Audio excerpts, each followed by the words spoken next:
देखो अल्लाह रिस्क देने वाला है, अल्लाह पालने वाला है, अल्लाह हमें खिलाता है पिलाता है, अल्लाह बादशाह है, वो रब है हमारा, सब कुछ वो देने वाला है। जब वो सब कुछ दे रहा है तो हमारा भी कुछ हक बनता है, अल्लाह के भी कुछ हुकूक हैं हम पर, तो हमें चाहिए कि हम अल्लाह के हुकूक अदा करें। तो हुकूक में से अल्लाह का पहला हक ये है कि अल्लाह की इबादत की जाए। जब भी नमाज का वक्त हो जाए तो नमाज की तैयारी करके फौरन रब का शुक्र बजा लाने के लिए उसकी इबादत की जाए। इस अंदाज से जब हम अपने बच्चों की तरबियत करेंगे, अब वालिद मोहतरम खुद तैयार हो गए नमाज के लिए, इधर खुद तैयारी की, और जब बच्चे को कहेंगे आपकी बात में इतना दम होगा, असर होगा, खुद पहले तो खुद ब खुद बच्चा आपको देखेगा कि मेरे वालिद मोहतरम नमाज की तैयारी कर रहे हैं, और उसे भी खुद चाहत होगी, जज्बा पैदा होगा, वो भी कहेगा कि मैं भी अब्बा के साथ चलता हूं। ऐसा होता है कि नहीं होता? यकीन करें, ये मेरा छोटा बच्चा वहां बैठा हुआ है, ईमान से मैं बतला रहा हूं, कोई ये रियाकारी वाली बात नहीं, दिखलावा नहीं, ईमान से मैं कह रहा हूं कि जब मैं नमाज की तैयारी करने लगता हूं, ये बच्चा फौरन मुझे कहता है बाबा मुझे भी आपके साथ जाना है, बाबा मुझे भी वुजू करना है। ये मेरे साथ बैठ के मुझे देखता है कि बाबा कैसे वुजू कर रहे हैं, फिर वैसे ही वुजू करता है। एक दिन ऐसा हुआ कि मैंने जानबूझकर साथ बैठा, मैंने जानबूझकर जो है वुजू में एक गलती कर दी।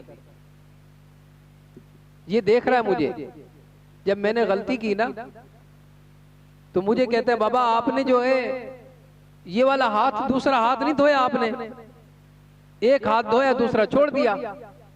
अल्लाह अकबर। तो दोस्तों ये तरबियत का असर होता है, इसलिए जो बचपन की बातें हैं ना वो 55 साल में भी नहीं भूलती।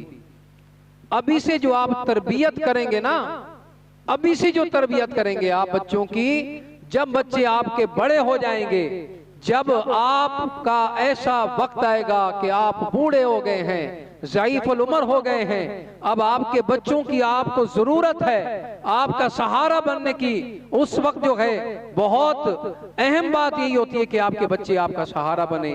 तो जब आपने तरबियत उनकी अच्छे अंदाज से की होगी, जब तरबियत इस अंदाज से की होगी, तो फिर आप अपनी जुबान पर ये गिला शिकवा नहीं करेंगे कि हमारे बच्चे नाफरमान हो गए।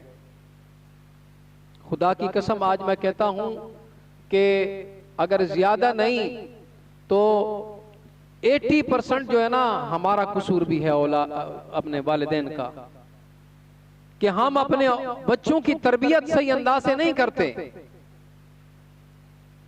हम अपने बच्चों को दीन नहीं सिखाते, दीन की बातें नहीं बतलाते, दीन की तरफ उनको जो है रागिब नहीं करते।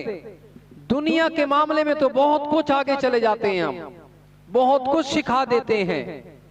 तो अल्लाह के बंदो, दुनिया तो आपको पता है दुनिया दुनिया ही रह जाती है, दुनिया किसी के साथ जा रही है।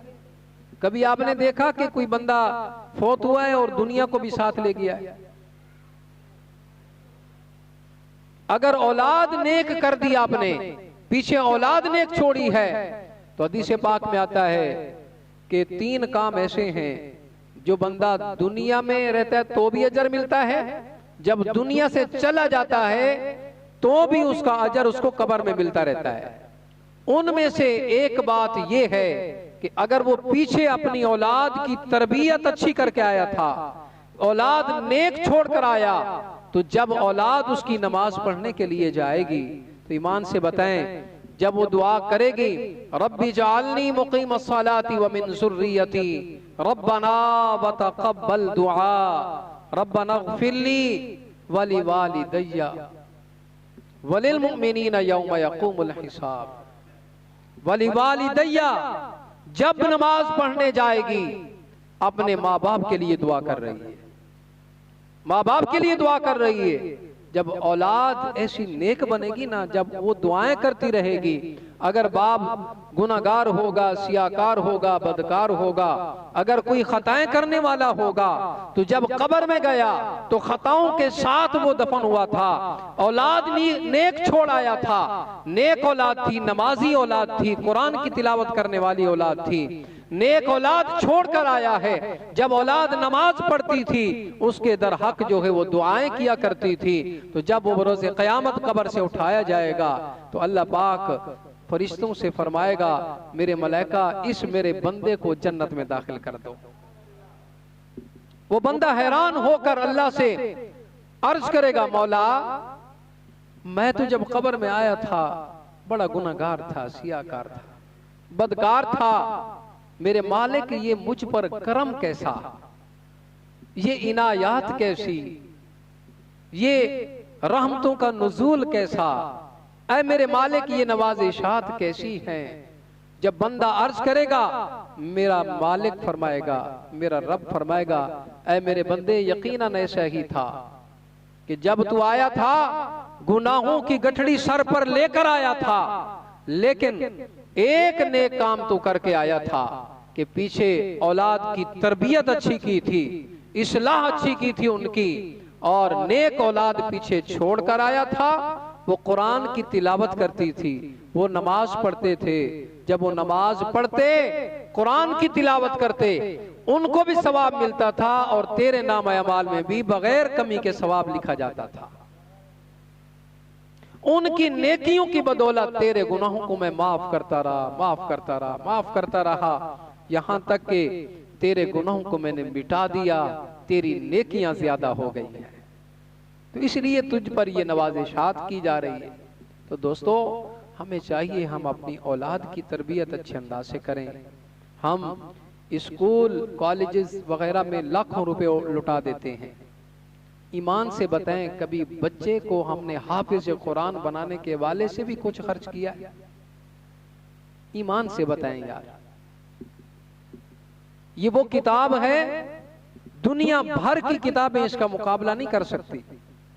जिस घर के अंदर, जिस दस्तरखान पर हाफिज कुरान मौजूद होता है, उस घर में रहमतों का नुज़ूल होता है। जिस घर में हाफिज कुरान मौजूद होता है, उस घर में फिर लड़ाई झगड़े नहीं होते, बल्कि अल्लाह की रहमतें बरस रही होती हैं। तो आज हम इस तरफ क्यों नहीं आते?